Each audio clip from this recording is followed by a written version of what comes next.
This is Brandon Brootal. Hey, what's up, everyone? People say I'm a bad person. You know, at the time, all we knew about this guy is that he made silly TikTok videos. Hey, everybody. So I'm in my old hood, bruh. Brandon Brootal is a 35-year-old emo TikTok creator with over 1.3 million followers. His nostalgic content quickly gained traction. In the beginning, Brandon's content was posting really awkward sketches. But if you continue to watch more and more of Brandon's TikToks, then you realize that he talks about rumors quite a bit. Hey, I have to say this again, because people in my town don't understand. I do not like kids. I do not go for anyone under 18. Women thinking on to kids makes me lose so many chances with women. Arrgh. So this is when it gets really interesting. These couple of TikToks pretty much predict how this story inevitably ends. The first things to come up when you type in his name is catfish, goodbye video, TikTok, allegations. So it does seem like the allegation side of Brandon Brootal is coming up more. You need to understand I'm not into kids. You all need to know I'm not into kids. As you can tell,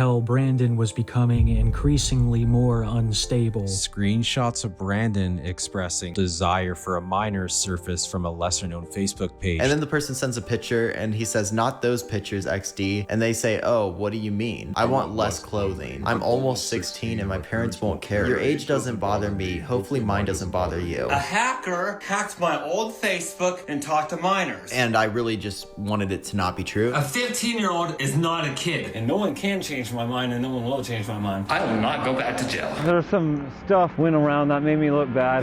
We know how to talk. We know how to dance. There's no way.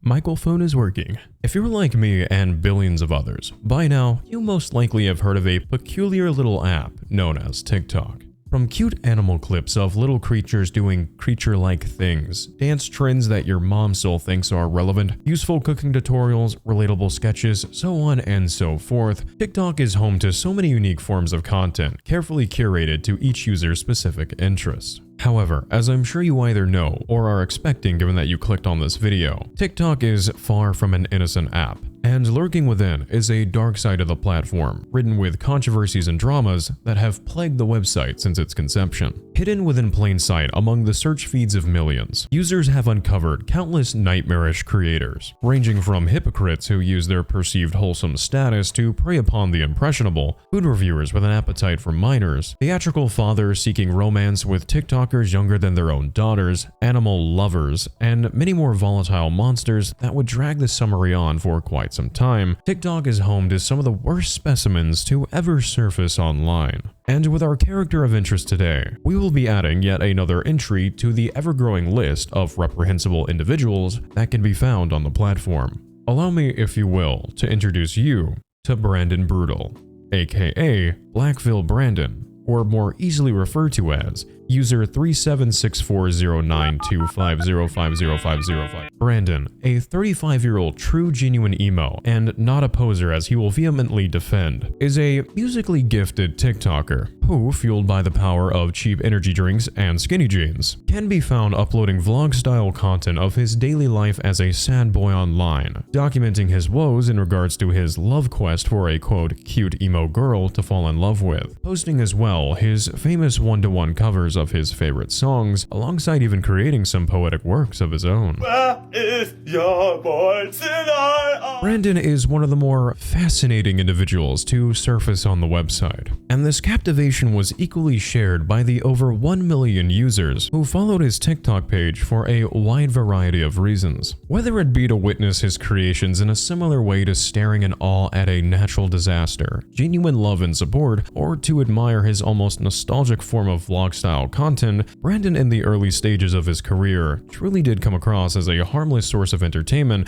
as well as someone who was living his life authentically. In a sense, it was this very ability to wear his heart on his sleeve that earned him great respect on the platform. However, as we will come to learn, Brandon's wholesome image online would soon be thrown into question. When sprinkled within his casual uploads, he would sporadically start to upload what seemed to convey vague confessions in regards to denouncing inappropriate interactions with a minor that had been alleged against him in his personal life. hoping that he would be able to get ahead of any form of cancellation if he stopped these rumors before anyone else could speak upon them. However, in Brandon's attempt to place himself ahead of a controversy that only he knew about, he inadvertently did the exact opposite for himself. And in reality, he was actually just causing the community of TikTok to examine him further with immense scrutiny. With the headlining question for him being, what exactly did you mean by that, Brandon? Everyone, there's some stuff went around that made me look bad. You need to understand I'm not into kids. It was this very chain reaction from Brandon that opened Pandora's box for his career, leading users down a rabbit hole consisting of Brandon further outing himself with suspicious behavior, a disappearance that caused a hunt for the truth in regards to his suspected passing shortly after, a front row seat into his deteriorating relationship with his geriatric father, with whom he would often ensue with in physical altercations when told he was up past his bedtime, evictions, house arrest, a deplorable series of DMs leaked to the public after he was catfished by whom he believed to be a 15-year-old girl, and eventually,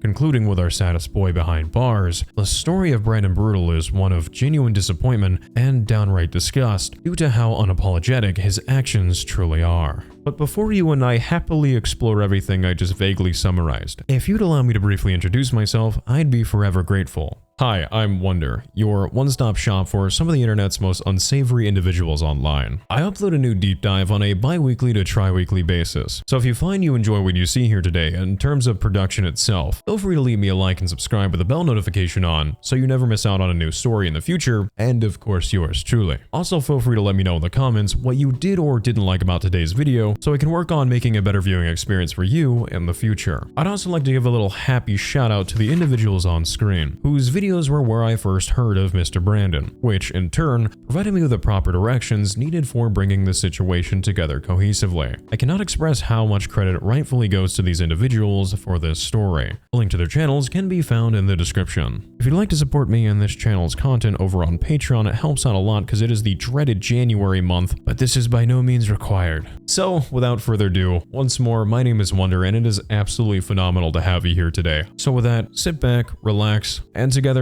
let's dive right into the story of Blackville Brandon, TikTok's sad boy creep.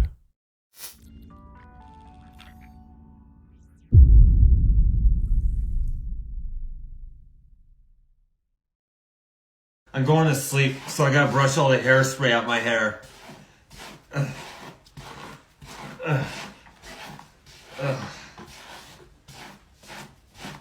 There we go. Anyway, I'm really tired of saying I'm emo. Per tradition, we have to fuel ourselves on what we are to become. Actually, that would imply that we're going to become a predator. Before you and I can begin to fully explore the volatile details surrounding their downfall, we have to ask ourselves two very pivotal questions. Who exactly is this man that emits an aura of monster energy and teenage angst, and where did he even come from? Important questions to ask, yes, but ones that will require a lot of self-induced headaches to answer. All things considered though, while I hate the ending myself, it started with an alright scene. To get a clearer picture of Brandon's origin story, we will be heading back to the beloved year of 2020, where nothing bad ever happened, and the world was happy, and toilet paper had never been more bountiful. It was during this year of gifts that kept on giving that humanity was once again blessed, when on one fateful afternoon in April, a strapping young man from North Carolina gained the courage to download the beloved app TikTok, deciding to put himself out there and his love for all things emo for the world to see and admire. Debuting to the internet with, according to famousbirthdays.com, a harmless clip of him singing alongside to the tune of his favorite band, Black Veil Brides, a band that would go on to inspire his iconic name, as can be easily referenced from his nickname, Blackville Brandon. For those who were lucky enough to stumble across Brandon's content before he ever went viral, it was truly love at first sight. Ranging primarily, as mentioned prior, from daily life vlogs surrounding skating, consuming Monster Energy, singing along with, as well as performing covers from a wide variety of his favorite emo bands, defying authoritarian figures such as his father, who simply couldn't understand that he would not be controlled and that who he was was far from a phase. A sizable amount of his content resembled a throwback to the 2010 style of internet vlogging, where flat-ironed hair, 480p max resolution flip phone recordings, GUR backpacks, and RAR XDs flooded the back alleys of Facebook and video sharing platforms alike. If you listen closely, you might actually be able to hear the sound of my knees aching from the fact that this was primarily about 15 years ago. I think a small part of me just withered away inside. Brandon's way of life and genre of content would almost make me feel nostalgic to the feeling of being a teenager again myself, were it not for the fact that when researching this story initially, I had to keep reminding myself that Brandon isn't a 16-year-old figuring himself out online, and instead is a 35-year-old man who was old enough to have defied his parents over a decade ago by moving out and getting a job. To say the least, despite the scrutiny of people much like myself, who criticize Brandon for acting like a teenager in the sense of not having any form of independence well into his 30s, many users were able to look past this and adored him regardless, viewing him as an individual who truly wore his heart on his sleeve at any given point. Which, despite my own reservations about the man, for better or worse, this is an accurate trait to be attributed to him. Disrespect your surroundings! Oh, I farted. I don't like getting political too much, but I want to say, like, you know, yeah, white people can't use the N-word. Again, for better or worse. As he continued to post thousands of videos over the next year, Brandon would often have to restart his TikTok page from the ground up time and time again, as it was not uncommon for him to frequently lose the passwords to his accounts. In total, it can be estimated that Brandon had upwards of 5 accounts during his time as a content creator. However, it can be assumed that he may have restarted his accounts up to 7 times, given his final username was titled Brandon Brootal 7. It is truly amazing what the difference of a mere sticky note and a pin could do for someone's life. Despite repeatedly losing access to these accounts, Brandon by this point was such a notable character on the platform that no matter where he would go, his fans, as well as many new faces, were not long to find him again every time. Which truly was a testament of the admiration that TikTok had garnered for both him and his personality. And it was this admiration that would soon grow to become even more widespread than ever, setting him center stage to an audience of soon-to-be fans, who too also came to find that his awkward and oftentimes timid personality that could be found throughout his content could resonate with aspects of their own lives. This video of Brandon's to really put him on the map was titled, "I Am a Hair Perfectionist." Upon doing some digging, aka just searching the title of this video on TikTok, I was able to locate this particular clip, which to my initial surprise, was a rather unassuming video. In this viral 15-second clip, Brandon can be seen merely applying a lethal amount of hairspray and brushing his hair in such a way as to ensure he maintains his hairstyle in that perfect emo shape. Which I have to imagine that his hair here must have felt akin to that of concrete, but I suppose I can respect the dedication nonetheless. Hey, nobody ever said being a sad boy came easy. You might have to asphyxiate on hairspray once or twice to really pull off the look you're going for. Despite how little dialogue this clip contained, as well as only having, as mentioned, a 15-second runtime, it was clear from the amount of comments and likes that could be found on the video that people were fascinated that someone could easily, and with such confidence, pull off that early 2000s emo style that many had long believed to have been lost to time. After numerous duets, repostings, and recreations of this video began to surface online, Brandon would continue his uploads per usual, only this time rising in popularity like wildfire, soon accumulating over 1.4 million followers to his account over the next several months, and landing on the radar of other various popular emo creators, with whom he would even sometimes collaborate with via TikTok's duet feature. This in turn would bring even more fresh faces to his community through the natural crossing of these combined audiences. On the surface, it appeared as if Brandon was a bit of a goofy, albeit rather childish individual who stayed in his lane and provided to the world a peek into his own slice of life throughout his countless uploads.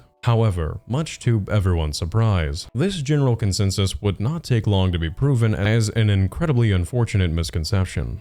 And this would come about in the most peculiar of ways. Unlike the numerous foul creators throughout internet history, who managed to keep their twisted double lives hidden from the public through calculated tactics such as going through great lengths to bury evidence, intimidation, manipulation, so on and so forth, Brandon was far from capable from any form of self-preservation when it came to his image online. Despite now having a community of his own, this did little to persuade Brandon in how he should conduct himself in the online space. And because of this, the darker aspects of his shy emo life would soon begin to leak into the feeds of his beloved fans. A prime example of this behavior was when Brandon began to start uploading videos to his account, where he would complain about his father and the frustrations he brought into his life quite often, citing that his father was not supportive of who he was as a person and his lifestyle, and that his father believed that he should be doing more with his life. To say the least, their relationship was far from favorable. I was able to find on Brandon's page a video of him at a job where it would appear he was working at a supermarket of sorts, as well as another video where he is washing dishes in a kitchen, though I am unsure exactly of how stable his finances were or if he was able to hold steady work for extended periods of time.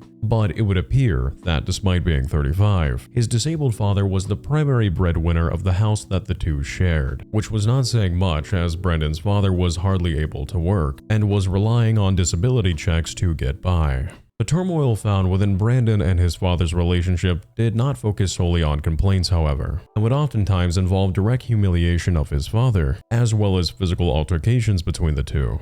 A particular set of instances in regards to the intentional embarrassment was it was not uncommon for Brandon to sneak into his father's room and ridicule in a smug manner the mess that had accumulated in the room over time, most likely stemming from his father's disability, which affected, to the best of my knowledge, the extent of which he could take care of himself. These videos were rather ghastly in terms of just how far gone the room was, as there is a sizable amount of trash, bugs, and other various forms of clutter visible, which is rather stomach-churning to look at. Allow me to briefly share with you one of these videos, so you can see for yourself exactly what this behavior of Brandon's looked like. This is the room. Okay, oh, it looks pretty bad. Holy sh**. Oh my god. What the f***? Holy, look at that. What the f***? Dude, let's check out this right here. Oh, look at that. Ew, food just sitting there like that. That's gross, yo.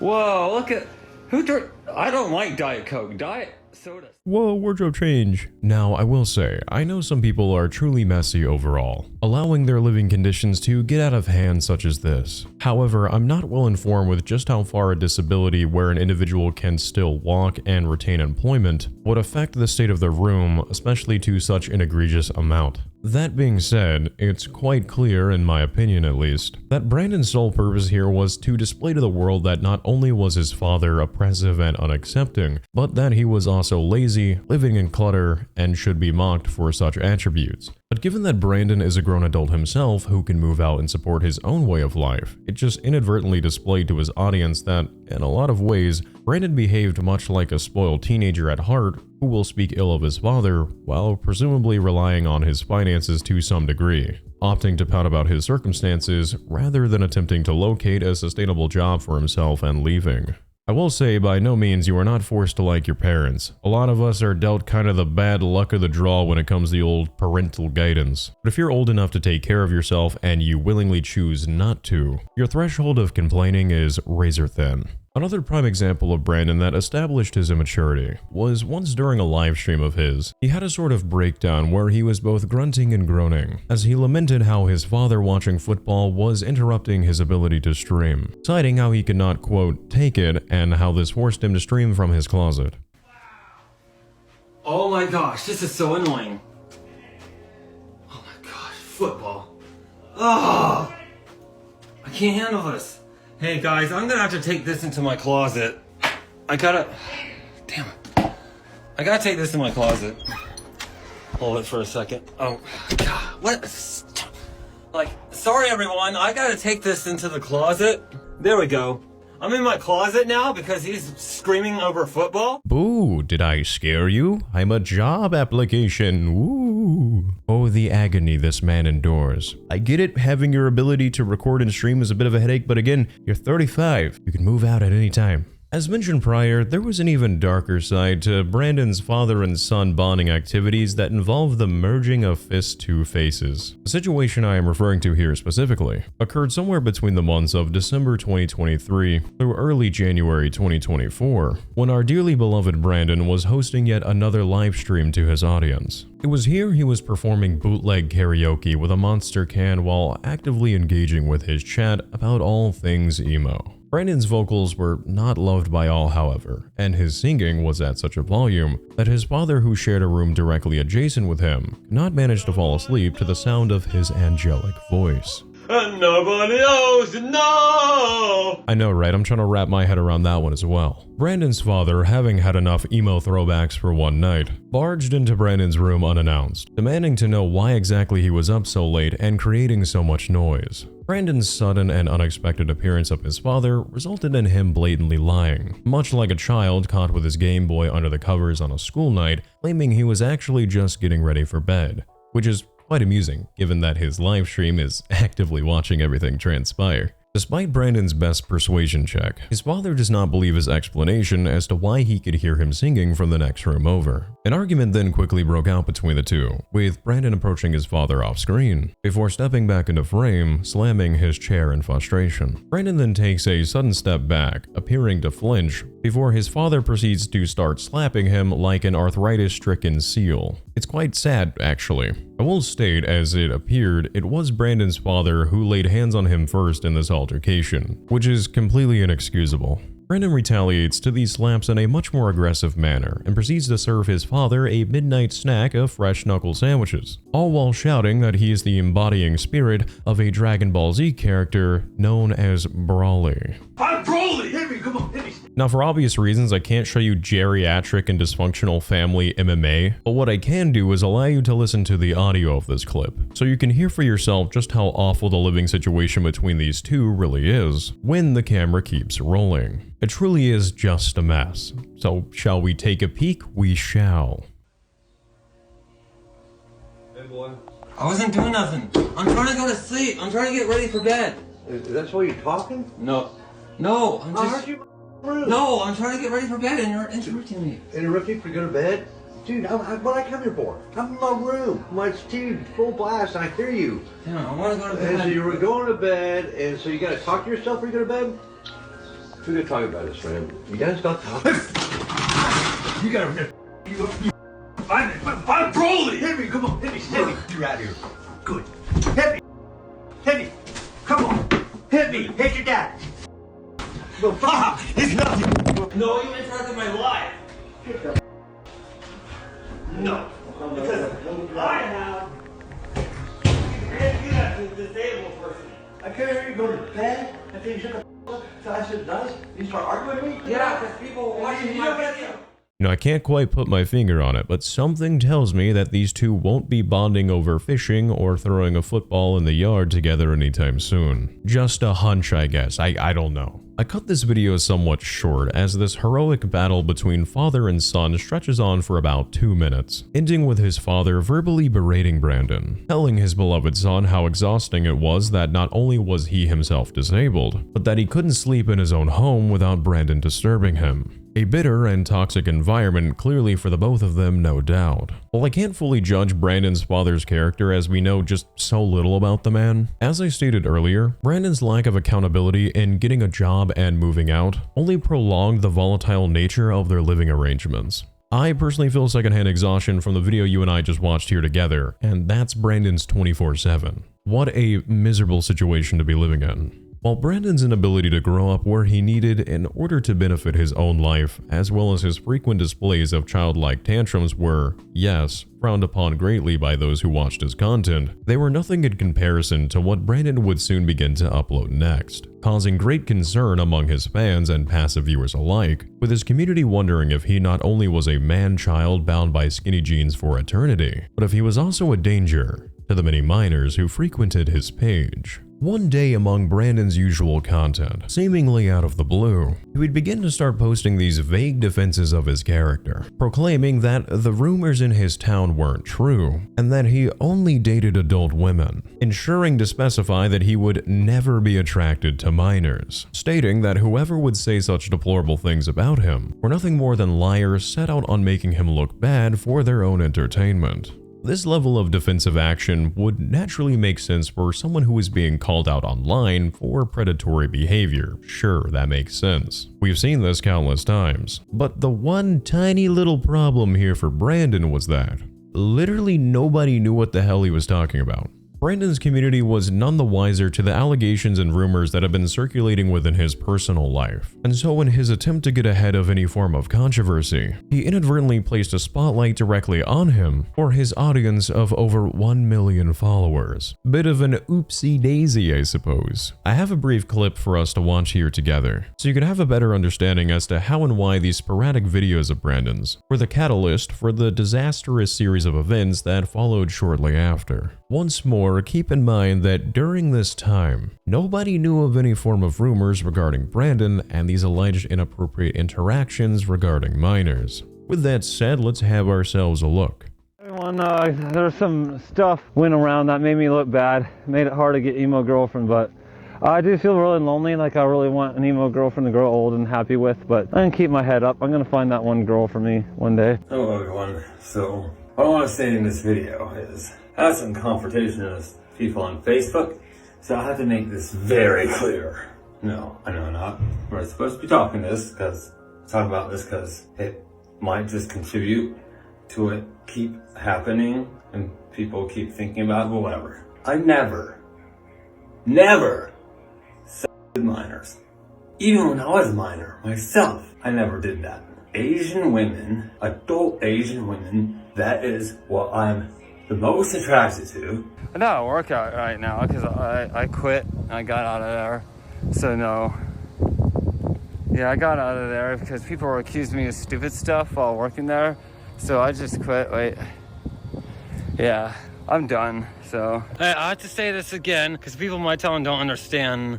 I'm only friends with people who are about 18 and up, and I only date women who are 21 and up, basically. 20 maybe, but 21 and up, preferably. So just wanted to say that because the people in my town don't think so. I do not like kids. I do not go for anyone under 18. The people in my town are stupid. With videos like this of Brandon stating that he isn't really attracted to anyone under the age of 18 emerging throughout his account, users were, understandably, quick to press him for information as to what exactly these rumors involving an attraction towards minors were about. And for those with a more guilty until proven innocent approach, they did not hesitate to call what they believed to be a spade, and began to start accusing Brandon of being a vile predator, despite not having concrete evidence at the time to make such an accusation. The Streisand effect is quite a beautiful thing, isn't it? Wow. Just as the community of TikTok was starting to polish off their pitchforks and light their torches, fully expecting another cut and dry instance of a predator setting forth their own downfall, an unexpected and tragic twist to his story would cause the focus on Brandon to shift from genuine suspicion to that of grave concern for his health and safety.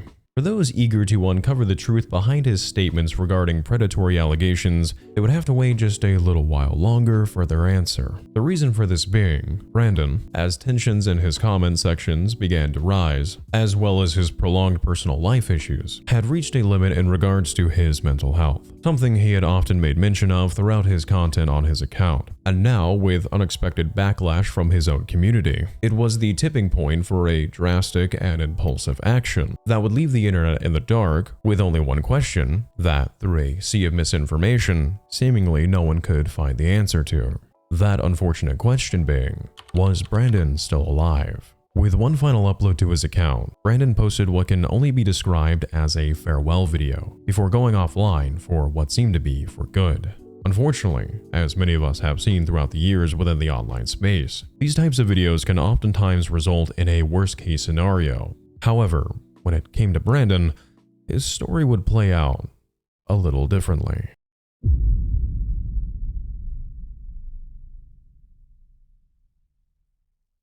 Making this video to say thank you for everyone supporting me, and I just did something that I'm probably not gonna be here anymore for, because I just I did something, and I don't think I'm gonna be anymore. So, but thank you, everyone. I love all of you. Trigger warning: self-harm and suicide. Oh boy, I have some adult beverage stuck on my lip. That's fun. Welcome back. It's great to have you here. You're looking A1 per usual. We've got a lot to get through, so let's go ahead and get right into it. As we just briefly discussed, Brandon's double life that would eventually be exposed for all to see had just narrowly avoided coming to light. For the time being, at least. However, the only reason for this was due to an incredibly dark turn in his story that would leave Brandon's community and TikTok as a whole in a genuine state of worry for the next several weeks. In the months leading up to the allegations that had been made against him in his personal life, Brandon had been suffering a series of mental breakdowns on stream, as well as discussing openly the sorrow he felt living in his town. He would oftentimes express how increasingly lonely he felt, both romantically as well as platonically, and how it was isolating to not live in a city that had more people like him in terms of his style and personality. In no way is this a defense of Brandon's future actions, but I, as well as I'm sure many others, perhaps even yourself, can sympathize with how deteriorating such an environment can be for one's mental well-being. Around this time of Brandon's life, he had begun to speak more openly about how he was mildly on the spectrum, which had affected him in ways that made socializing with others quite a challenge. Pairing all this information with how Brandon was feeling about his surroundings, a crumbling home life, a large social media presence, and a desire to remain as a teenager for as long as humanly possible, I think it goes without saying that it's plausible that Brandon's headspace was at risk for drastic and impulsive behaviors. To clarify, I am not trying to be an armchair therapist. That is just my takeaway if I were to place myself in his shoes. To make matters even worse, he was now facing the allegations that had been circulating in his hometown, breaching into his online community. Brandon, as it would seem, had reached a breaking point. And so, one afternoon, Brandon's usual uploads were suddenly halted, with only a grim video in place of his normal content. In this disturbing upload of his, Brandon cites how he was grateful for the support he had received during his time as a creator, but how he had, quote, just done something, and that he would no longer be around, claiming he was worried that he had either committed a sin or was a horrible person. It is somewhat hard to hear his exact wording, expressing that he loved his audience, before signing off for what many worried would be forever. I was able to find a full re-upload of this clip, which I would like us to watch here together. I will have to censor some wording, I don't make the rules, but regardless, let's have ourselves a look. Also, for obvious reasons, there will be a trigger warning for suicide and self for those who may need it. If you would prefer to skip this video, you may go to the timestamp that is available on screen. In this video to say thank you for everyone supporting me, and I just did something that I'm probably not gonna be here anymore for, because I just I did something, and I don't think I'm gonna be anymore. So I'm so sorry about that. I mean, I don't care that my teeth are dirty. I'm about to. Yeah, I'm so sorry, everyone. But thank you, everyone. I love all of you. And if my friend Cadis is seeing this, you mean a lot to me and everything. And I just want to say, everyone, thank you for supporting me, because I had a huge fear of the unpardonable sin. I started not being able to sleep, which really scared me. So now I've done something, and I don't think. But I love you all. It's disturbing videos like this that seem rather nonchalant in nature that catch me quite off guard. When researching this video, I went back and rewatched Etika's farewell video, and it just left a gross feeling in my stomach. I know I can't say much because I'm cracking jokes about this video, and it's not really an unpopular opinion, but I really do hate seeing people in these types of mindsets. It's just incredibly uneasy to witness. For those of you who may not know who I'm referencing, by the way, Etika was a popular video game creator back during the late 2010s who suffered a series of breakdowns on live streams before one day, on June 19th to be specific, he uploaded an eerily composed farewell video apologizing for all he had done, citing that he felt he had ruined his life and that he couldn't back down from where his future was headed, saying that he had to pay for what he viewed as his mistakes. Shortly after uploading his final speech, Etika would unfortunately go on to pass away by his own hand only a few hours later. I can recall the online space during that time rather vividly. Whatever controversies or mistakes he had made, everyone set that aside in an effort to ensure that Etika could get the help that he needed.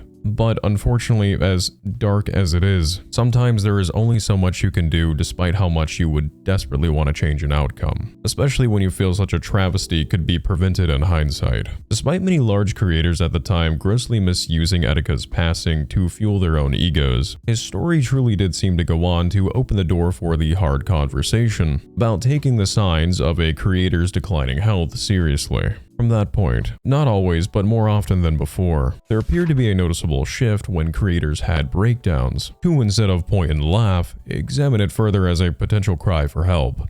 With such a shift in perspective on these matters, becoming more commonplace than it had in the past, it was to no one's surprise that when Brandon uploaded his farewell video only 2.5 years later, that the idea of a potential controversy with little to no evidence other than, at the time, Brandon's own suspicious wording, was set aside with the primary focus being to figure out if Brandon could get the help that he needed immediately. However, despite the good intentions of many users who wanted to help someone who they followed online in a time of crisis, there was another side of TikTok that began to spread rumors of their own, without any direct confirmation that Brandon had passed away.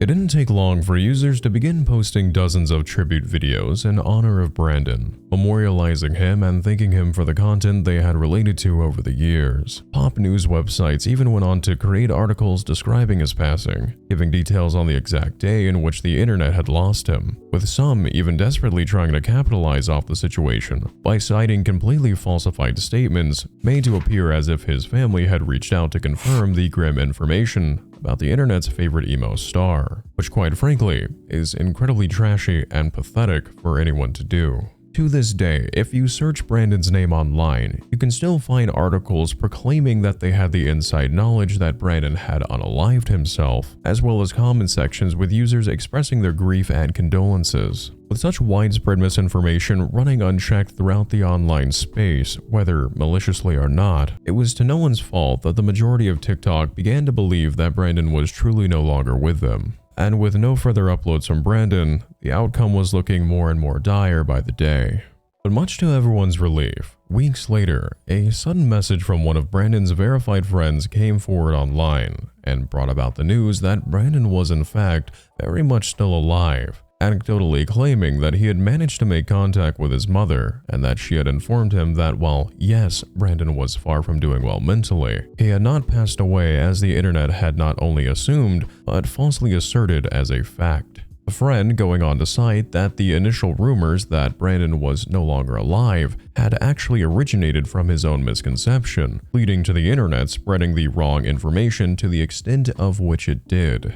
This message from Brandon's friend was preceded by an update from his mother, where she posted a photo of Brandon to Facebook, clearly still alive, in what Johnny Gilbert believed to be a facility for those who have attempted and are prohibited from returning home until they are deemed fit to do so. This message, albeit cropped as I could only find the original posting from Johnny Gilbert's coverage, reads as the following. A photo of Brandon Brootal, TikToker several years back. He has not passed as articles are reporting. However, he is in need of prayers. Shortly after Brandon's mother posted her message to Facebook, Brandon would return home and ease the worried minds of his community by hosting a live stream where he confirmed that he was doing better, going somewhat into detail as to why he did what he did, stating that he had been unable to sleep for quite a few days, which made him slip into a dark mindset. There we go. Hi, I'm doing better. I kind of went off the edge a bit. I wasn't able to sleep for like a long time. I think I was in my bed, my eyes closed, wanting to fall asleep, but it was like, just couldn't do it. So that's why the whatever thing happened in that other video. So that's why my whole profile got taken down, because things like that can't be up on on TikTok. How Brandon ended up in the hospital, whether he had second thoughts and checked himself in, or if he informed someone of what he had done, it is unknown. But one thing was for certain, Brandon was back and for good this time. And his community, eager for his return and awaiting him with open arms, could not be more accepting and caring towards him and his struggles. Needless to say, all things considered, Brandon was in a rather favorable position for his return to the internet. He was doing well in terms of channel size, more than likely was making some form of revenue from his content, had a worried community of TikTok users and fans alike who were all relieved to have him back, more eager than ever before for his future content, and, as it would seem, everyone had forgotten about the alleged controversy surrounding minors that he had made mention of, leading up to this tragic attempt. For Brandon, he had a fresh start and a new opportunity to pick up right where he had left off. And that's exactly what he proceeded to do. Returning to vlog-style videos, music covers, and even managing to land himself a job. Hello everyone, so today I just talked to the manager and I filled out my onboarding and I got a new job today. So I had to quit my other job, but I finally got a new job now. I have credit card debt to pay off, but I'll be able to pay that off. And then, yeah, I'll have money again. So I just got a new job today and I start tomorrow. So yeah, everything's good. And so concludes the story of Blackville Brandon, aka Brandon Brootal, where he lived happily ever after and everything returned to normal. Or so that is what would have happened, had someone decided not to forget the highly suspicious videos that Brandon had posted only a few weeks prior. For one user, they were not going to just let that information potentially slide back under the rug.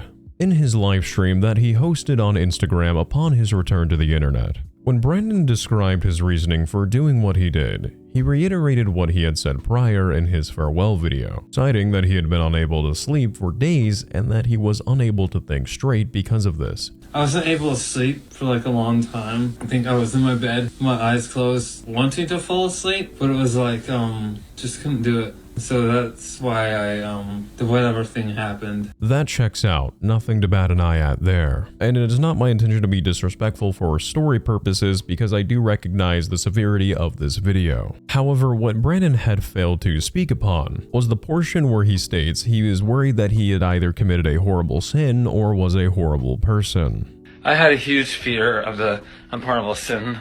I started not being able to sleep, which really scared me. For anyone who had a keen eye for detail, they were left with what felt like an incomplete explanation from Brandon. Given the sensitivity of such a subject matter, to directly pry for such information from Brandon would be inappropriate within itself. And given that mostly everyone had moved on from these vague allegations from Brandon, it was unlikely that he would continue to speak upon them further, let alone give a detailed, unbiased version of events about the accusations. So, one user took it upon themselves to try another method, albeit in a way that would later be revealed to be disgusting, but in a way, despite my inability to condone, would prove to work effective nonetheless in exposing the double life that Brandon had just narrowly avoided from becoming public knowledge.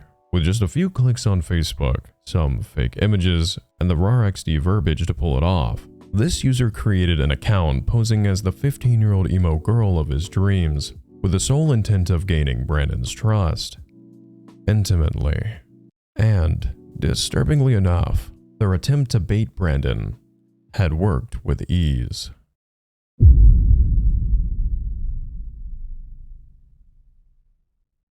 No, everybody, this guy's a liar. There's screenshots because someone made an account and used my profile picture and started messaging her, right?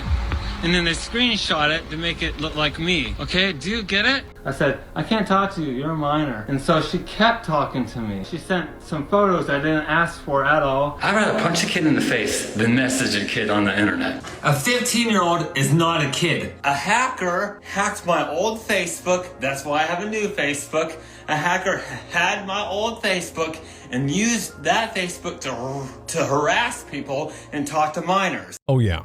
Things are about to get completely unbearable. I hope you can withstand not only the deplorable messages of someone attempting to solicit who they believe to be a minor, but a grown man using an excessive amount of XDs in doing so.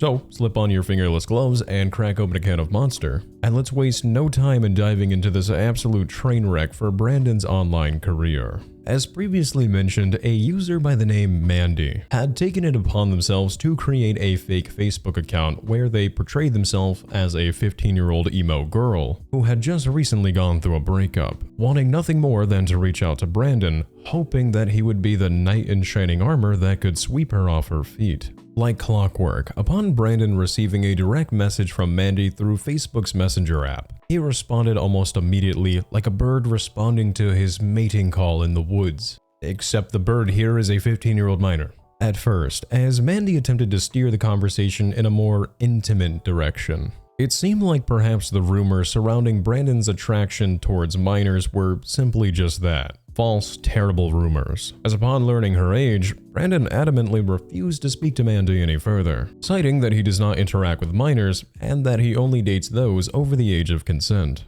It seemed that the attempt to catfish Brandon had quickly failed.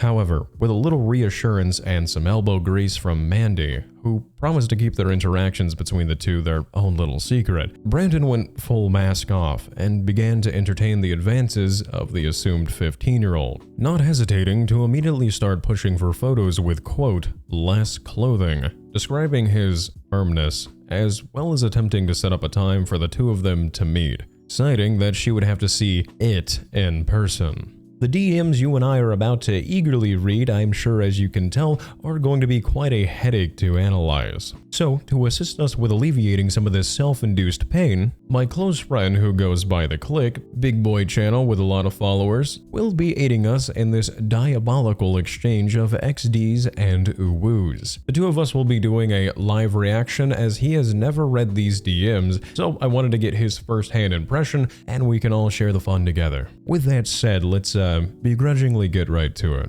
Hi, ooh-woo. Hi, smiley emoji. What's up? Not much, eating some Skittles. What about you? About to eat my gummies worms. XD. Oh my god, that was painful. Ooh, I love gummy worms, especially the sour ones. That's what I'm eating, the sour ones. XD. The best is hee. Yup, XD. What are you doing besides eating gummy worms? Petting my dog.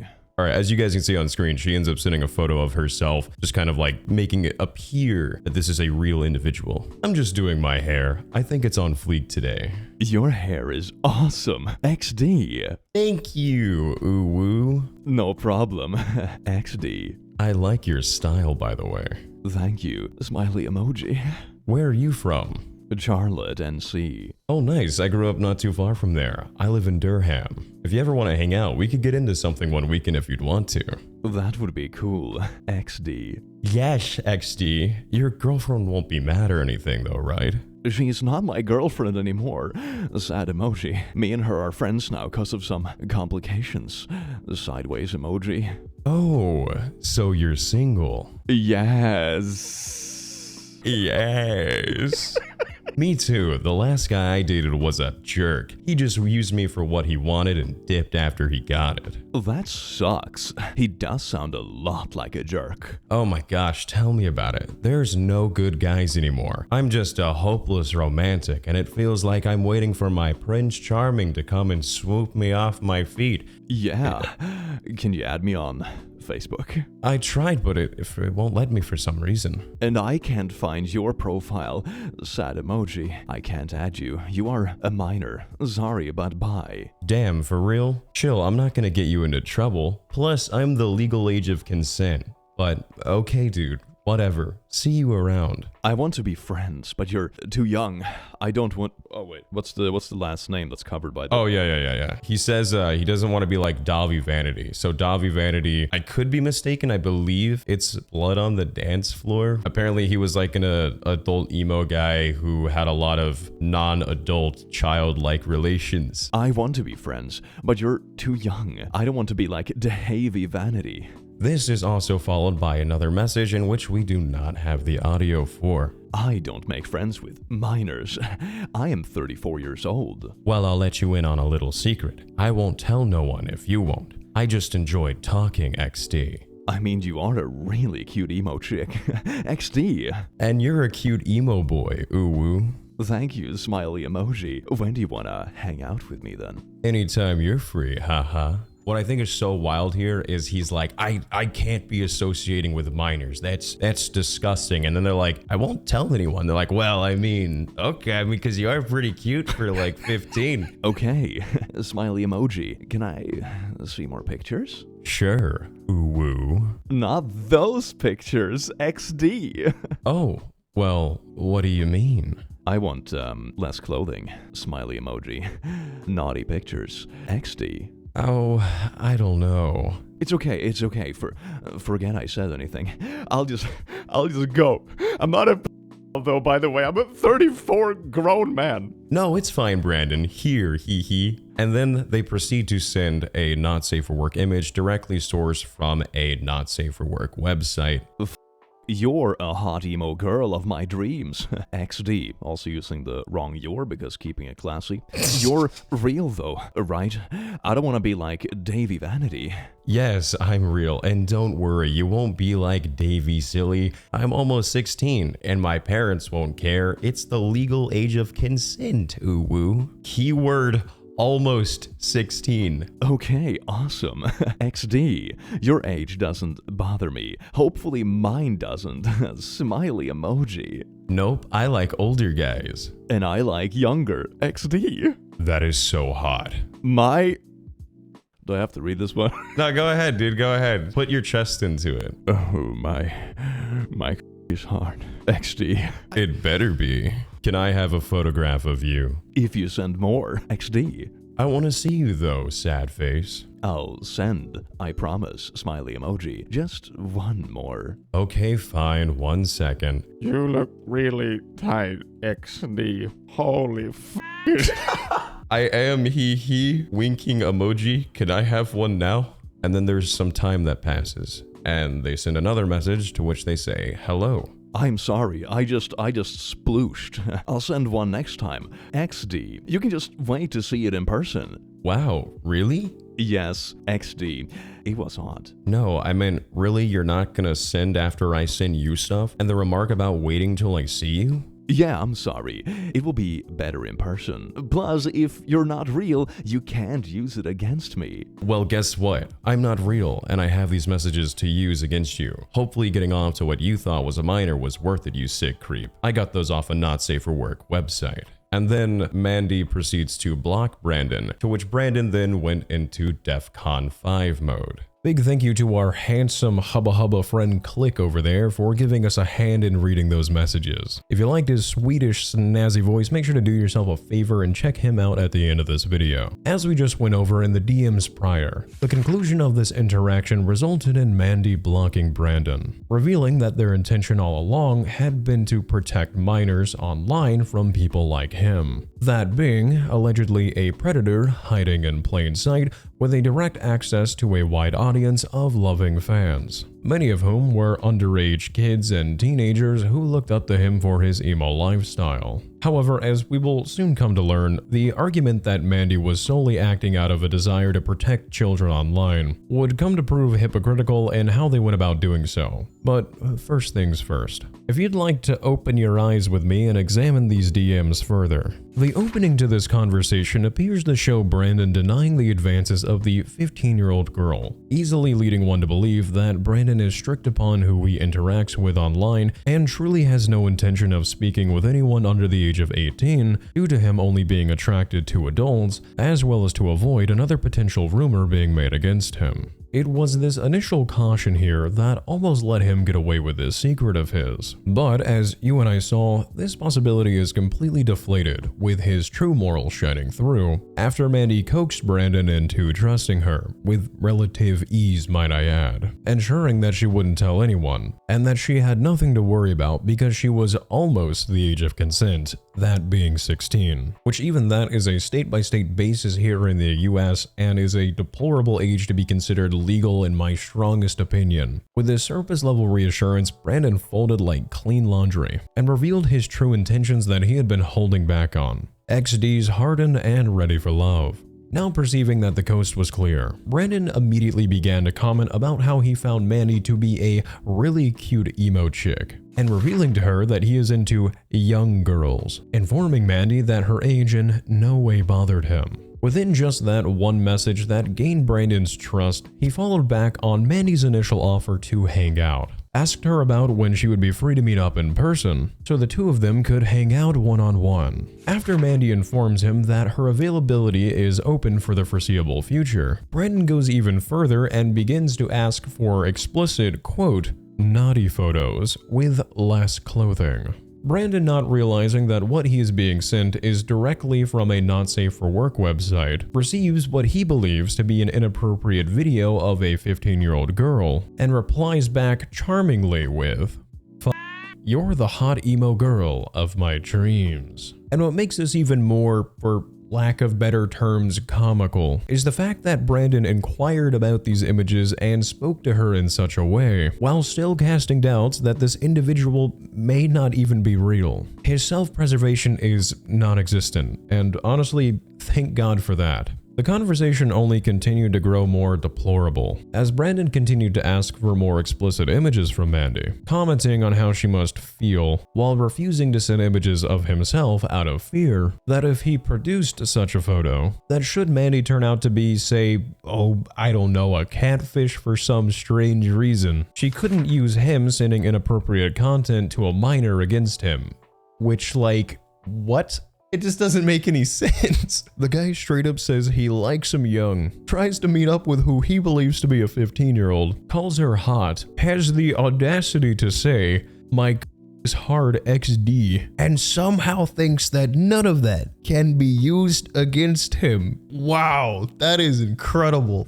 With these messages now in the hands of a vindictive Mandy, or whoever their true identity was, Brandon did not hesitate to block her in return after they revealed themselves to merely be a ploy that he had easily fallen for. I can only imagine that he was most certainly panicking behind the scenes, because it was now only a matter of time before the rumors that had only been restricted to his personal life were to find themselves more concretely cemented online. And in the following days, as to be expected, these direct messages began to spread around TikTok like the plague, with many disturbed users shifting their eyes to Brandon's comment sections with demands for answers as to what exactly they were reading. To put it lightly, those who had defended Brandon and supported him through everything in the past were most likely feeling not only disgusted with the information that they had no choice but to confront, but also probably feeling incredibly betrayed as well. And with Brandon now backed into a corner with such damning allegations and evidence stacked against him, his soon-to-come response would be far from well received, containing numerous contradictions and blatant lies that he truly expected his audience to believe. Insulting, from my perspective, the intelligence of everyone who had supported him up to that point. But before we get right into that clown show of a defense, as I mentioned prior, there was a twist in the story of the individual who went by Mandy. As you may have noticed, I censored the profile picture and selfies of this user despite them being a catfish, because the individual shown in these images was actually a real minor, and they did not give permission for their likeness to be used by the catfish in the creation of Mandy. When researching this video initially, upon watching Johnny Gilbert's coverage, I noticed that the top comment on their video was rather concerning, and that comment reads as the following: "I'm the girl in the photos that was used to catfish him. They never asked me if it was okay to use my photos, and it's very weird considering that I am a minor, and sending inappropriate photos while pretending to be me." This is incredibly far from okay, and as I stated prior, it is, in my eyes, quite hypocritical for whoever Mandy was to have done this in the name of child safety. It is this style of TikTok vigilantism that can actually backfire and not only cause harm towards victims of situations like this, but can be seen as, in my belief, to be the watering down of an incredibly serious problem. That being the rampant epidemic that is predatory behavior towards minors online. Yes, this individual did manage to expose a side of Brandon that otherwise may have been swept under the rug for who knows truly how long. That is a positive takeaway. But when you do so in a way using a minor who did not consent to their face and likeness being used, in a way that resulted in someone allegedly helping themselves to the thought of them paired with not safe for work images, that is unacceptable and comes at the expense of a minor now having to feel violated by proxy. That is, in my eyes, not putting children first. That is putting the desire to do good above all else. Perhaps I sound entirely like a massive hypocrite given that I add flair to this type of content and coverage, but it is something I see so frequently when researching these videos, and it makes me question if people care more about the idea of cancellation or if they truly do care about the idea of child safety as a whole. But I digress. I just wanted to use that to express what I thought to be quite a nasty twist to the catfishing situation, and a problem that has been growing steadily online surrounding these issues. Whew. With that said though, Brendan has quite the compelling defense to all this, which I think you will come to find clears up absolutely nothing. But don't take my word for it. I'll let you hear the man out yourself through the form of a musical number.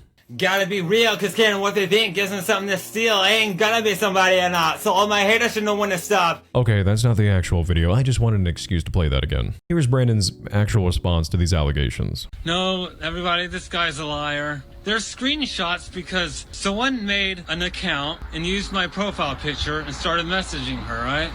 And then they screenshot it to make it look like me. Okay, do you get it? I'm not a liar. I'm saying it's true. What they did was they took my profile picture and my name, they made an account with it, and they started talking to her through that account, and then they screenshot it to send out to everyone. So really, it wasn't me saying all that. I was talking to the girl for a bit, but I didn't check her age yet, but when I did check her age, I stopped talking to her. Yeah, so I never asked pictures or anything like that, because again, that's the fake account of me asking for that, because I don't even ask for from women, and I can't be a because I'm attracted to women. Last night I off to a woman with big boobs, right? Not kid. Now, how can I be if I'm into women with big boobs? And guess what? I live in an era where there's a school. Do you know what area I live in?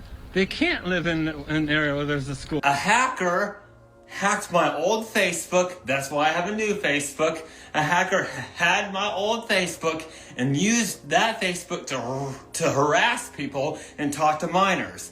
So the hacker was the one who used my old Facebook to talk to that minor and to ask that minor, that 15-year-old, I wasn't the one talking to her that way. The hacker who had my old Facebook profile was the one doing that. Wow, that was terrible and filled with so many plot holes that I don't even really know where to begin. As we just heard, Brandon starts off directly by lying, stating that when speaking to Mandy, he had ended the conversation the moment he had learned of her age, which is technically half true. He did try to end the conversation, as can be referenced on screen, but his excuse for the complete 180 is that after he stopped talking to her, he was conveniently hacked, with the hacker taking over the conversation at the exact same time that he was being catfished.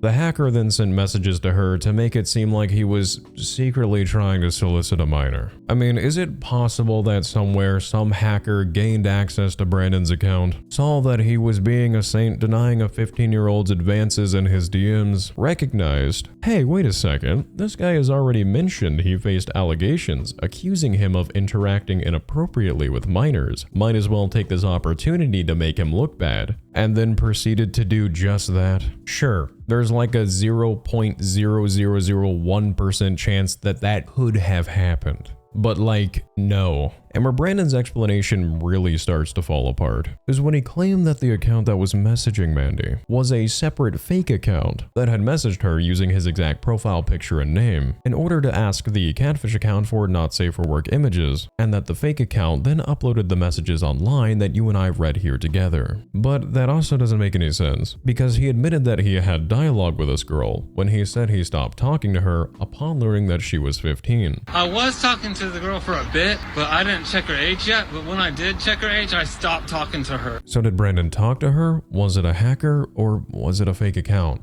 What exactly does he want us to believe? It's making my small homunculus brain hurt quite a bit. Sure, someone could technically take screenshots and do what he's claiming, but the issue lies in the fact, in what could be found in the comment section of his response, users claimed that the screenshots came directly from a screen recording, meaning that whoever Mandy was had uploaded them scrolling through their entire conversation when they posted their findings online, which for those of you who may not be editorially savvy, falsifying a recording such as this is an incredibly hard thing to pull off, especially given the fact that he admits that some of these messages are indeed real, just conveniently not the ones that made it look like he had solicited a minor for inappropriate photos. What they did was they took my profile picture and my name, they made an account with it, and they started talking to her through that account, and then they screenshot it to send out to everyone. Yeah, so I never asked for pictures or anything like that, because again, that's the fake account of me asking for that. If the account was in fact being manipulated to paint him in a deplorable light, Brandon at any point could have just screen recorded his own chat with Mandy to prove that the conversation ended once he had learned of her age. But for some reason, he wasn't able to produce such evidence to refute these messages as doctored conversations. But I must admit, there is evidence that, when examined further, could prove that Brandon was actually being framed all along. That evidence being that he claims there's no possibility that he could be a predator because he entertained himself to photos of women with large bosoms. He also set forth some rather hard questions that honestly leave me puzzled, such as, point, how could he be into children if he's into women? Not just women, women with boob. And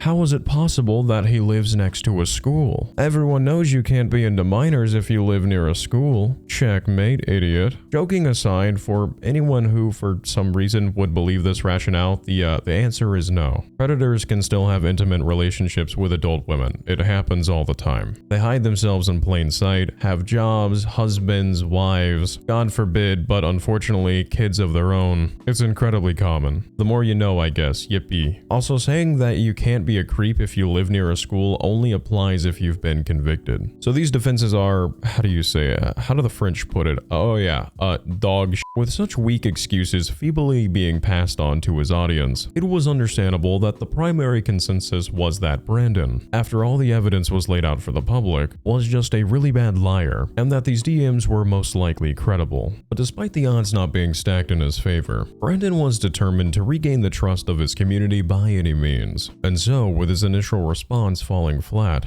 Brandon took to TikTok once again to better explain his side of the story, in hopes that people would be persuaded into believing his version of events. Spoiler alert, it did not work. In fact, it arguably only made things worse. But let's take a look at this response together regardless, because who knows, maybe you'll see things a little differently, and you'll find yourself on Team Brandon once again. So let's go ahead and roll this fine cinema.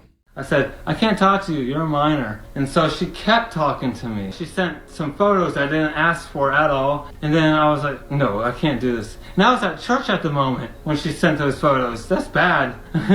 But anyway, what I want everybody to know is I don't trust recordings. I don't trust videos. I don't trust screenshots, because anyone can fake a screenshot. And no, I didn't call her cute. There's one message in there where it seems like I said she's cute, but no. She just sent something to me, and so I blocked her. She is blocked right now. It basically was a trap. Trapped me into talking to her, and the age I date is 22 and up. Yeah, so as we can tell, this second response was primarily a retelling of what he had already said before, but with a few more added details that did not make him look any less guilty. Brandon claimed that he was speaking to a 14-year-old, which Mandy was 15, but who's really counting? He once again admits to messaging her, citing that he was unaware of her age and that he ended the conversation once he learned of her being a minor, which, as mentioned before, to his credit is half correct. He also says that Mandy sent photos to him which he did not ask for, which is also again only half true, given that Mandy did start the conversation off with gifs and images of the minor who did not consent to their photos being used. However, that is about as honest as Brandon's version of events goes. Well, aside from his claims of him being at church when this all happened, which I guess is his way of saying he couldn't have committed such deplorable actions since he was in the Lord's home, which I don't know if Brandon is aware of the whole stereotype with priests having a, how do you say, a bit of a hands-on approach, but I digress, it's a lukewarm defense. Brandon then tries to tell us that the messages where he said Mandy was a cute emo girl were being taken out of context, to make it look like he was calling her cute when he really wasn't. To give Brandon the benefit of the doubt, let's reread what he said together. I mean, you really are a cute emo chick. Ah, I see. Upon a second examination, I see where that one may have been lost in translation. The part of Brandon's second response that really gets under my skin though, is when he claims that he never asked Mandy to send him explicit images, and that she did this on her own volition, which caused him to block her. Which, wait a second, I thought Brandon said he blocked her once he learned of her age, not after he was sent not safe for work images. But I didn't check her age yet, but when I did check her age, I stopped talking to her. I said, I can't talk to you, you're a minor. And so she kept talking to me. She sent some photos I didn't ask for at all. What I want everybody to know is I don't trust recordings. Anyone can fake a screenshot. That doesn't add up. Also, how genuinely cowardice to try and shift the blame on who he believed to be a 15-year-old when he is a 35-year-old man.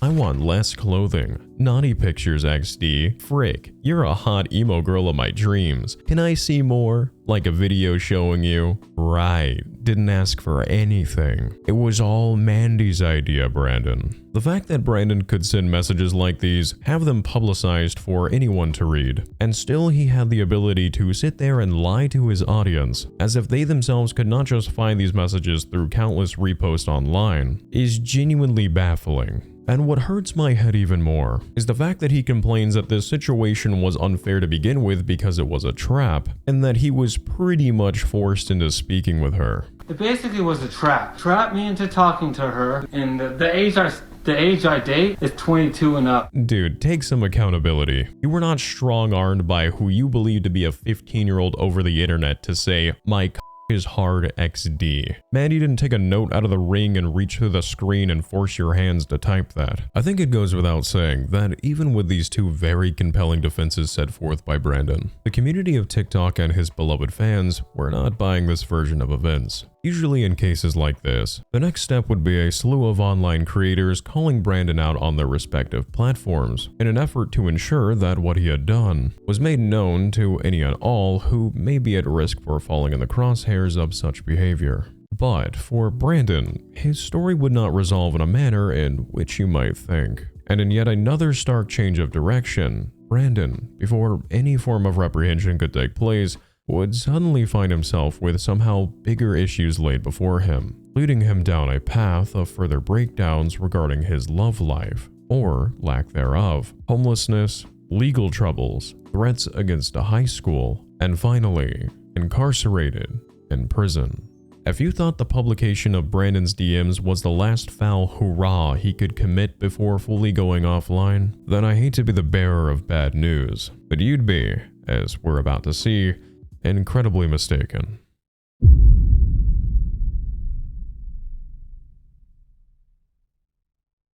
You need to understand I'm not into kids.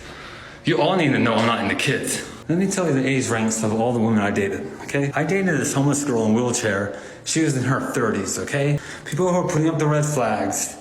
Why are you watching my live if you think I like kids? Doesn't that mean you like kids? Because if you're watching content of someone you think likes kids, doesn't that mean you like kids? Because you're watching someone. If I knew someone liked kids, or if I thought someone liked kids, I wouldn't watch their live. I wouldn't comment on their live or anything.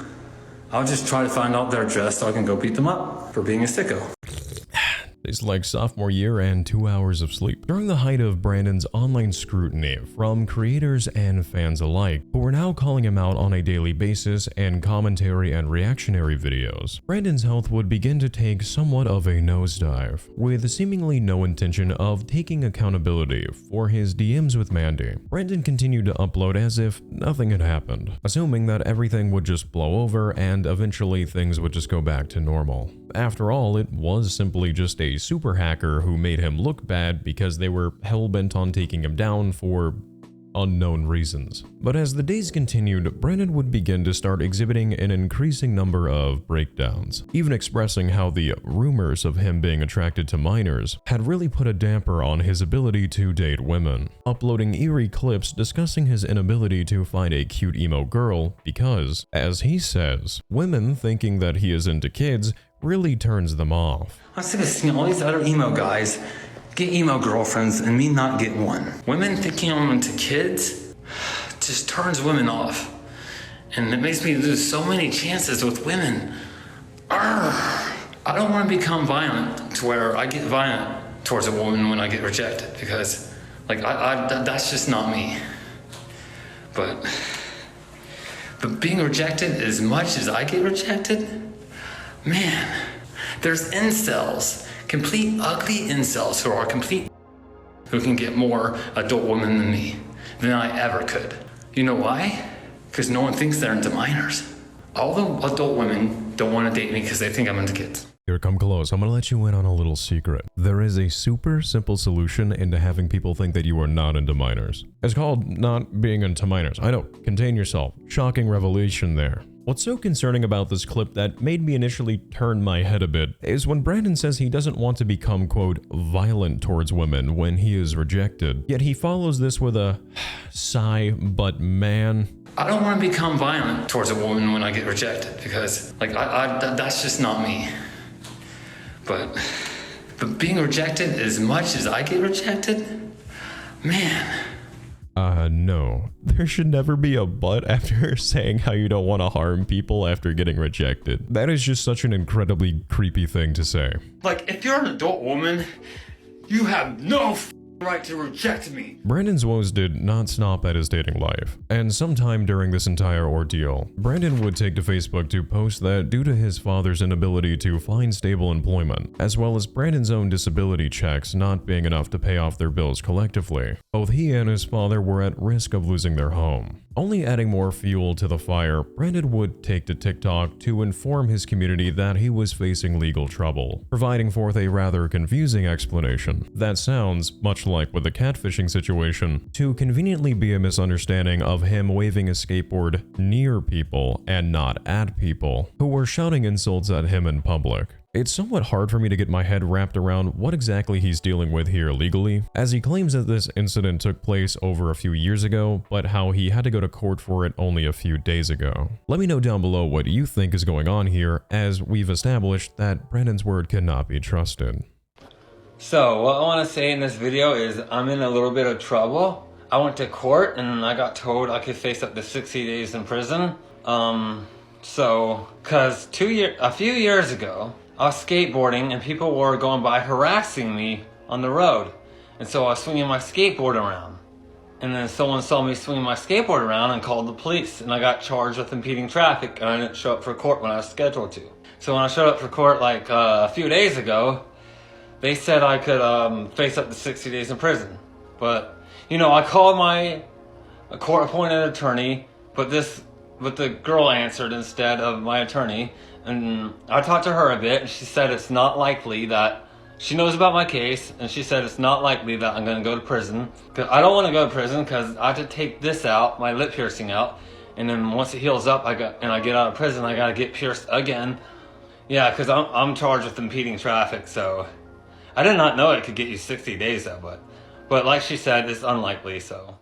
I find it amusing that Brandon's reasoning for not wanting to go to prison is not that he would lose his freedom and have a record, but that he would have to remove his piercings. I don't want to go to prison because I have to take this out, my lip piercing out, and then once it heals up, I get out of prison, I got to get pierced again. I will say I have to admire this man's priorities. While I was able to find a legal document surrounding Brandon's story, which we will discuss here momentarily, I was unfortunately unable to locate any sort of document that would pertain to this particular instance that Brandon is referring to here. But if I had to speculate, it sounds as if Brandon was probably being harassed by individuals in a vehicle for one reason or another, and he potentially made threats towards the occupants of the vehicle while gesturing around his skateboard. That's what his description sounded like, at least. But if that was the case, I'd figure he would not be facing an impeding traffic charge and instead some form of threat. But I'm, as you can see, not a lawyer, and again, this is only speculation. However, this would not be the only legal trouble that Brandon would find himself in, and upon him and his father soon losing their home, these run-ins with the law would only escalate further. This next section of information, I will clarify, is stitched together to the best of my knowledge, and with what I could find online. So while what happens next did take place, I cannot directly confirm in which this particular order of events transpired, and the specific charges that were made for every instance. When Brandon and his father unfortunately faced the nightmarish stress that is an eviction, the two of them would begin to live out of motels, while Brandon, for a separate and unrelated incident to the impeding traffic violation, would find himself under house arrest while he awaited trial. The reason being is that Brandon had begun posting threats to various establishments on his TikTok page, which was only adding to the charges that he would be facing come his court date. Brandon himself even went on to state that his attorney was trying the best she could to delay his hearing, so presumably that the statute of limitations regarding his online statements would expire. But with Brandon continuing to use TikTok to his own detriment, there was only so much she could realistically do for him. How long is my house arrest? This is gonna be for a while, honestly, because my attorney, she was gonna schedule a bond hearing for me in like 30 days from when I got out of jail, but she's gonna wait it out longer, since she said that she doesn't want to do it too soon because they're gonna add the threats I made on TikTok to my case where I could go back to jail. So she wants to wait a little longer to where she can get that dealt with to where I don't have to go back to jail.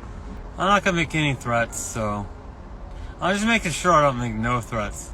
Oh, is the worst thing in jail? Just being around dudes, honestly. But yeah, and not having like women to talk to, but whatever. One would assume that Brandon would eventually catch on and read the room regarding his situation. Things were obviously not looking great for him in the slightest. Yet, Brandon somehow managed to go on to make his situation even worse by posting one final threat to his TikTok page involving the school that he mentioned that he lived next to. And the threat that he made specifically involved mention of a firearm. This was no doubt the final nail in the coffin to Brandon's career online. I have the following excerpt describing Brandon's exact quote and sentencing for us to read here together in regards to the consequential threat that would eventually cost him his freedom. Filed on 02/07/2024, the following states, Offense F, comms threat, mass vile edu property. I would assume that this is an abbreviation for mass violence educational property, but that is my assumption. On or about the date of offenses shown and in the county named above, the defendant unlawfully, willfully, and feloniously did threaten to commit an act of mass violence on educational property. The following quote from Brandon is, "Well, maybe if I just go over there with a weapon and get rid of the school, then people will stop saying that." Bit of a yikes thing to say there, Brandon. No. With reoccurring statements like this from Brandon, on top of his already impending court date for allegedly swinging a skateboard around at people, it would have required a Saul Goodman or Phoenix Wright level attorney to free Brandon from the sentencing he was about to face. And as we know, his attorney wasn't a fictional miracle worker, but rather someone who was just trying to do the best that they could with the never-ending mess that he was making. But now with the power out of her control, in February of 2024, Brandon was eventually sentenced to prison for an unspecified amount of time, where he remains incarcerated to this day. While Brandon did not receive a full-blown condemnation as well as the deletion of his TikTok account akin to that of other former noteworthy individuals who have been exposed for similar inappropriate behavior surrounding minors online, in the end, Brandon did face repercussions for at least some of his actions, which is incredibly rare in online cases such as his. Brandon may be an individual with personal issues and cognitive struggles in his life, I have no doubt. And to hear that he almost committed self-deletion, that is genuinely tragic information to hear. But these factors do not excuse him speaking to whom he believed to be a minor in such a disgusting way, lying directly to his supportive fans numerous times, and making threats towards individuals both online and in his day-to-day, especially not towards school children. Brandon has the ability to make conscious decisions and to take accountability for his actions, but instead he willfully chose time and time again to remain as a teenager and to shift the blame onto everyone but himself. And in the end, his actions had inevitable repercussions on his life, resulting in him being sent to prison, and with an insurmountable amount of evidence regarding his alleged inappropriate behavior around minors. For now, Brandon remains behind bars. For how long, it's hard to say. In the meantime though, there will unfortunately be others who will take his throne of infamy online while he is away, as Brandon's story is unfortunately just one of many, of those who feel they can prey upon the vulnerable in secrecy for their own sick and twisted desires. Truly an epidemic on the platform that to this day runs rampant with individuals who believe that they can be the one who gets away with this deplorable behavior. But until this inevitably comes to fruition, all we can do is remain cautious to the red flags that oftentimes go unnoticed, from the seemingly trustworthy faces you may encounter when you're harmlessly browsing online. Wonder, have you read the news today? No, I haven't checked today. Why?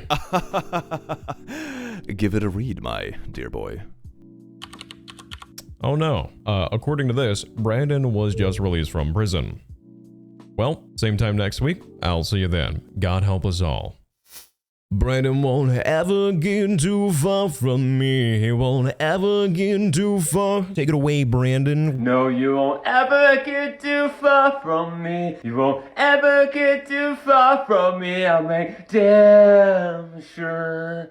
If you're still actively hearing my voice, I'd like to take a moment to say thank you for making it all the way through to the end of today's video. You watching all the way to this point really does help me out a lot. Admittedly, I feel a little guilty because all I have to offer for my gratitude is a headache and a bad feeling in your stomach after everything we just discussed. But I hope it was entertaining nonetheless. If you enjoyed today's video, it would be really appreciated if you consider dropping a like, a comment sharing your thoughts, as well as subscribing with the bell notification on, as it helps me grow as a channel and quite frankly just feels really cool and supportive. Thanks for that if you do decide you want to stick around. If you'd like to help support me and what I do here on this channel, feel free to consider checking out my Patreon, which can also be found in the description below, or becoming a channel member. This is a super helpful way to support the channel in between uploads, as these do take quite a bit of time to make, but by no means is it required. There will be a dedicated section to those kind individuals here in just a moment. If you'd like to follow me on other platforms after this video to help further boost my ego, feel free to follow the links in the description to my Twitter, Instagram, Blue Sky, as they are a great way to reach out and connect if you're feeling like you want to just say hey, or to send peculiar riddles of ages long past, or I don't know, like a cat photo or something, whatever floats your boat. Well, I must say it has been quite the time. We laughed, we cried, we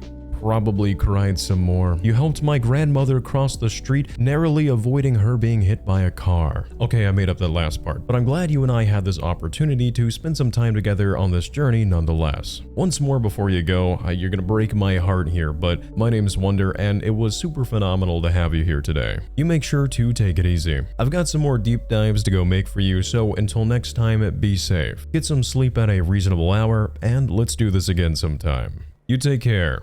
And farewell.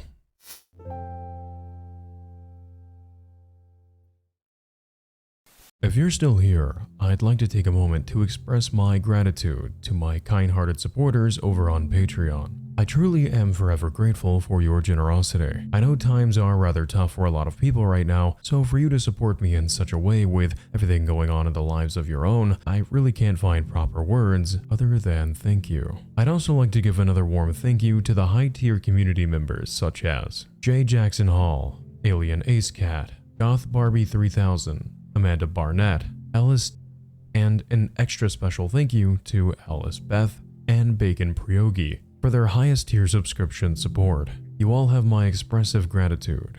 Thank you. Be well, stay safe, and good night.